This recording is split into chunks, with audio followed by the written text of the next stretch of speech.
రేపు 20 ఏళ్ళ తర్వాత కూడా ప్రపంచంలో తెలుగు కమ్యూనిటీ నెంబర్ 1గా ఉండాలా. దానికోసం పనిచేయండి. I will very happy. What all ఇచ్చిపుచ్చుకునే దూరం నుండి ఇచ్చిపుచ్చుకుందాం.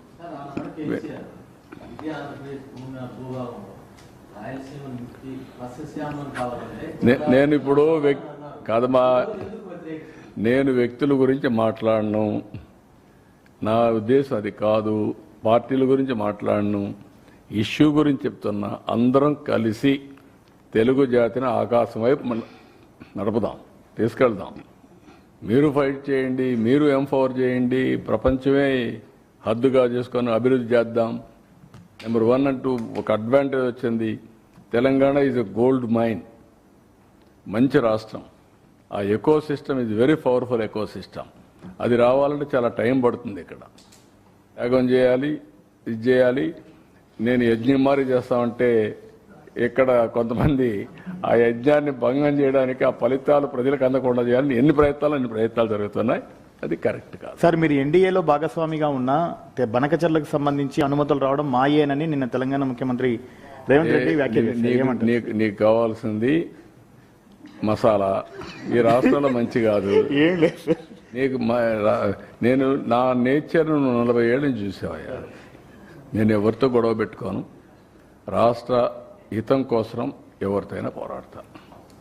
ప్రజాహితం కోసం నా పోరాటాలు ఉంటాయి తప్ప వ్యక్తుల కోసం కాదు.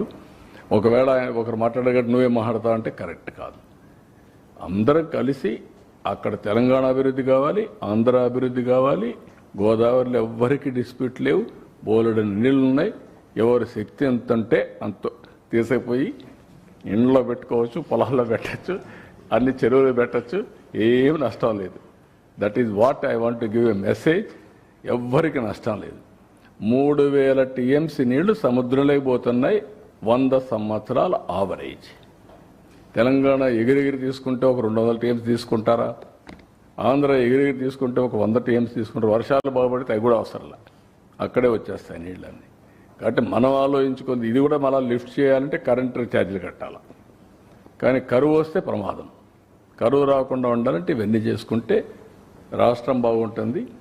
ఎప్పుడు కూడా తెలంగాణకు ఆంధ్రాకు నేను ఇప్పుడే ఆలోచించాను. అప్పట్లో కూడా తెలంగాణ 2 రివర్లలో కూడా కొంచెం దూరంగా ఉంటుంది, లిఫ్ట్ చేయాలి. ఆంధ్రాలో ఏమైందంటే లాస్ట్ స్టేట్ గోదావరి డెల్టా వచ్చిందంటే దానికి కారణం అప్పట్లో కాటన్ ఒక బ్యారేజ్ కట్టాడు. బ్యారేజ్ నుంచి నీళ్లు నేరుగా పొలాలకు వెళ్ళిపోతాయి.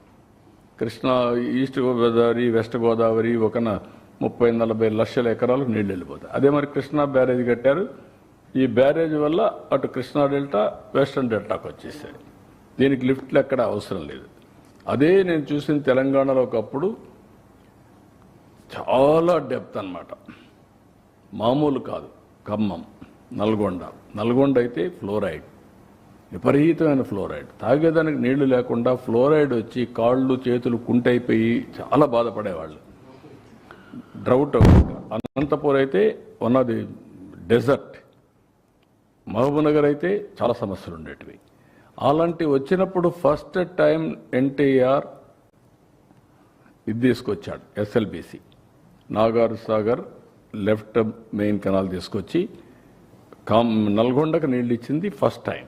ఆ తర్వాత నేను లిఫ్ట్ పెట్టి కంప్లీట్ చేసి మాధవరెడ్డి కెనాల్ అని పేరు పెట్టి నీళ్ళన్నీ కంప్లీట్ చేశాం. దానివల్ల తాగేదని నీళ్ళు వచ్చాయి ఫ్లోరైడ్ నుంచి. తర్వాత సక్సెస్ అయిన తర్వాత నేను దేవాదుల స్టార్ట్ చేశాను. ఇది సక్సెస్ అయిన తర్వాత కల్వకుర్తి స్టార్ట్ చేశాను. దానికి ప్యారలల్గా ఒకటి ఇక్కడ స్టార్ట్ చేశాను. ఈ తర్వాత వచ్చిన వాళ్ళు ఇంకొన్ని ఎక్కువ స్టార్ట్ చేశారు. It is a continuous process. Even ఒకప్పుడైతే నాకు ఆర్డీఎస్ పెద్ద సమస్య ఉండేది. ఆర్డీఎస్ ఏంటంటే తెలంగాణలో ఒక 40,000 ఎకరాలు మహబూబ్నగర్ నీళ్ళు వెళ్ళాలి. ఎప్పుడు వచ్చేటివి కాదు. అప్పుడు కూడా గొడవలు. కర్నూలు వర్సెస్ మహబూబ్నగర్ జిల్లా. ఆ నీళ్లు అక్కడ మళ్ళా నేను దాన్ని బైపాస్ చేయడానికి జూరాల నుంచి నీళ్లు తీసుకొచ్చా. ఆ ఆయకట్టుని స్టెబిలైజ్ చేస్తే జూరాలను తీసుకొచ్చి ఆ నీళ్ళు ఇచ్చి ఇక్కడ రాకపోయినా అక్కడన్నా పెట్టాలని ఆ నీళ్ళు ఇచ్చాం. ఇట్లా వేరియస్ ఎఫర్ట్స్ చేశాం. ఇప్పుడు కూడా ఎఫర్ట్స్ చేయకుండా మనం అనవసరంగా టైం వేస్ట్ చేసుకోవడం కరెక్ట్ కదా నా ఉద్దేశం. మీరు కూడా గుర్తుపెట్టుకోవాలి. మీరు చెప్పినట్టు మీ ట్యూన్లో ఆయన అట్టన్నాడు నువ్వు ఇట్టను నా పాలసీ కాదది. నా పాలసీ ఒకటే, ఎక్కడున్నా అందరం బాగుపడాలి. నేను ఇప్పుడు కాదు, మీరు గుర్తుపెట్టుకోవాలి. వాజ్పేయి గారు ప్రధానమంత్రిగా ఉన్నప్పుడు నదుల అనుసంధానానికి శ్రీకారం చుట్టింది నేనే, దేశం మొత్తం. అప్పుడే మహారాష్ట్ర నుంచి సురేష్ ప్రభు ఉండేవాడు, అతను టాస్క్ ఫోర్స్ వేయించాం. ఆయన ఇచ్చే లోపలనే, రిపోర్ట్ ఇచ్చే లోపలనే వాజ్పేయి గారి గవర్నమెంట్ పోవడం, కాంగ్రెస్ దాన్ని పక్కన పెట్టడం చేశారు. ఇప్పుడు నేషనల్ హైవేస్ రోడ్స్ ఉన్నాయి. ఆ రోజు నేను సజెస్ట్ చేశాను ప్రధానమంత్రికి, లేదంటే టెలికమ్యూనికేషన్ సెక్టర్, ఇవన్నీ ఉన్నాయి.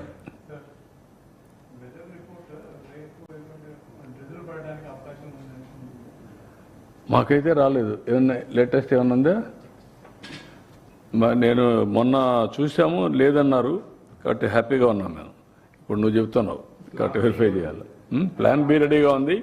ప్లాన్ ఏ అది, ప్లాన్ బి 30,000 మందికి ఏయూ ఇంజనీరింగ్ కాలేజీలో పెట్టాం, ప్రొటెక్టెడ్. దాంట్లో బాధ లేదు. కానీ ఇది పెద్ద ఈవెంట్ కాబట్టి ఐ డోంట్ థింక్ సో. ఇప్పటివరకు నా నోటీస్ ద్వారా నువ్వే తెస్తున్నావు. నీకు ఎక్కడ ఇన్ఫర్మేషన్ అది లేదు. ఉందా? ఏమన్నా ఉంది? ఆ టైంలో ఉందా? మధ్యాహ్నం పైన ఉందని